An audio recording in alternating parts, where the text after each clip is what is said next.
At ito na nga yung pinagmamalaki ng Boss P na grilled seafood dito sa may Hidalgo Street, dito sa may Quiapo, Manila. Scallop, 7 pieces 100. Oyster, depende rin sa size. Pag malalaki, 4 pieces 100. Pagkatamang size, 5 pieces. Yung taong natin, 10 pieces 100. Parang sa ibang bansa, di ba, sa Thailand kasi marami ding seafoods. Iba-ibang variety lang kung paano ginagawa. Ako, naisip ko, try ko yung grilled seafoods. Kasi mahilig din naman ako sa sports. Pero kakaiba yung seasoning ko. So kahit may sauce o wala, makakain mo siya. Mas sarap daw yung seasoning na inaan lang. So kahit di sila mag-sauce, talagang sasarapan sila.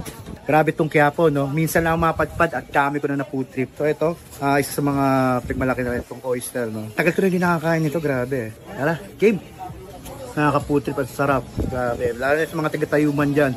Ang lapit lang nito sa atin. Kaya ano pa inaantay natin? Tikman-tikman lang natin kasi panalo, lalo na itong talaba. So ano pa inaantay natin? Tara! Kita-kits sa next food trip. Let's go!